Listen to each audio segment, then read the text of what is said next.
अस्सलाम वालेकुम। आज की मेरी वीडियो का टॉपिक है, जैसे कि आप पिक्चर में देख सकते हैं, जो पैकेजिंग है मेरे पास वो है डुफास्टन 10 mg टैबलेट की। एबट कंपनी की ये बहुत ही एक फेमस नाम नहाद टैबलेट है, जो कि हर गायनेकोलॉजिस्ट लिख रही है। बहुत से पेशेंट्स तो फिर इसको यूज़ करते हैं रेगुलरली वो, लेकिन बहुत से पेशेंट्स अवॉइड करते हैं।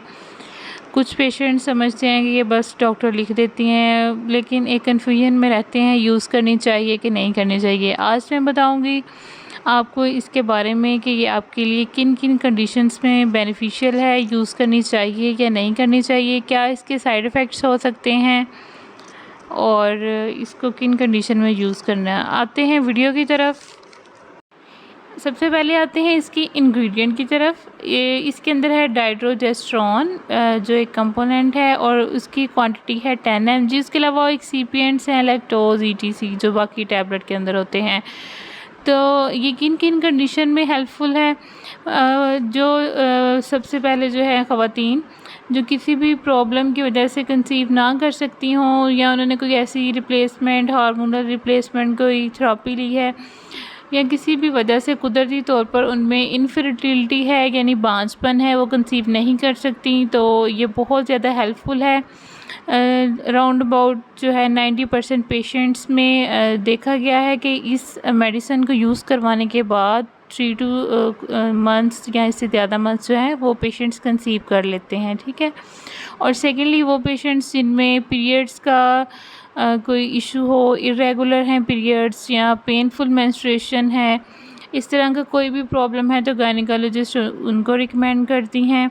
थर्डली जो है, अगर आपको प्रेगनेंसी होती है, आप कंसीव करते हैं, लेकिन बार बार आपके जो है इसकाते हमल का ख़दशा होता है या इसकाते हमल हो जाता है, मतलब कि आपकी प्रेगनेंसी जो है हर दफ़ा कुछ कॉम्प्लिकेशंस की वजह से कैरी ऑन आप नहीं करते और नहीं कर पाते, और कुछ कॉम्प्लिकेशंस ऐसी आती हैं कि आपको ब्लीडिंग स्टार्ट हो जाती है, या कुछ और तरह की कॉम्प्लिकेशंस की वजह से आपकी जो है प्रेगनेंसी जो है वो ज़ाया हो जाती है।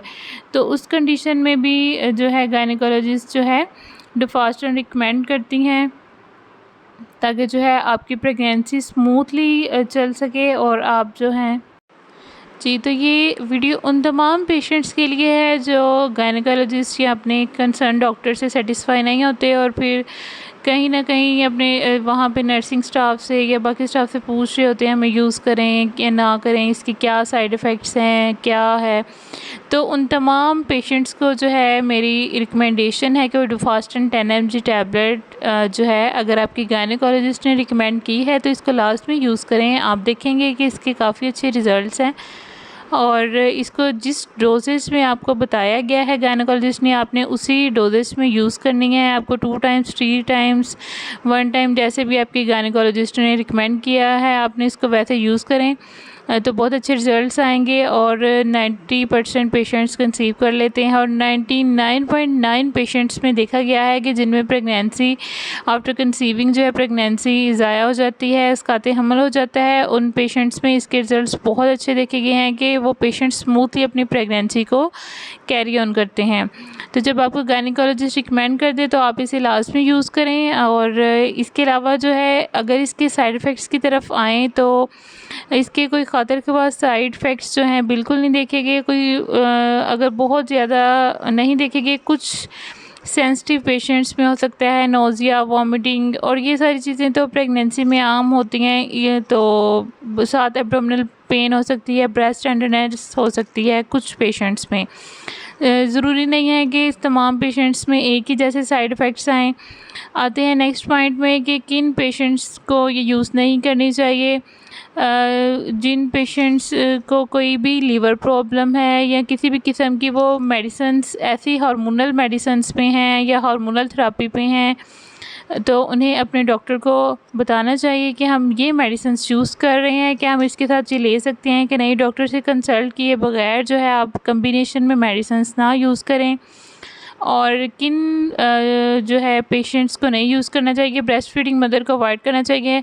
एज इट इज़ इसके कोई साइड इफ़ेक्ट्स तो नहीं देखे, लेकिन डुफास्टन जो है ये इसकी मिल्क के अंदर सिक्रीशन है, so be careful specially the lactating mother's.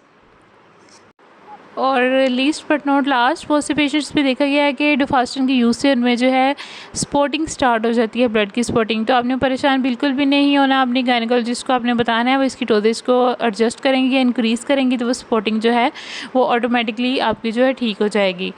लेकिन आपने अपनी डॉक्टर के साथ कंसल्ट करते रहना है, ठीक है। अब हम आते हैं डोजेज के। मैं आपको ऑलरेडी बता चुकी हूँ कि जो आपकी गायनेकोलॉजिस्ट ने, फिजिशियन ने, फार्मासिस्ट ने, जो भी कंसल्टेड पर्सन ने आपको बता दी है, आपने वही डोजेज यूज़ करनी है।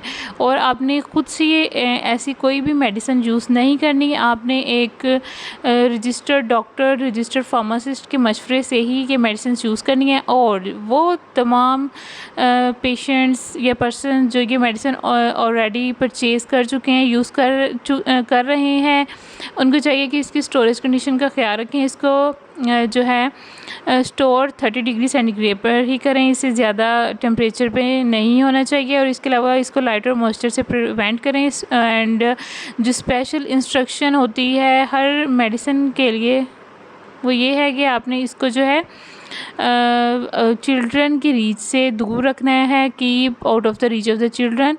और प्रोडक्ट के अंदर लैक्टोज है, लैक्टोज सेंसिटिव पेशेंट इसको केयरफुल यूज़ करें। Thank you for watching my video and stay tuned and subscribe my channel for more informative updates.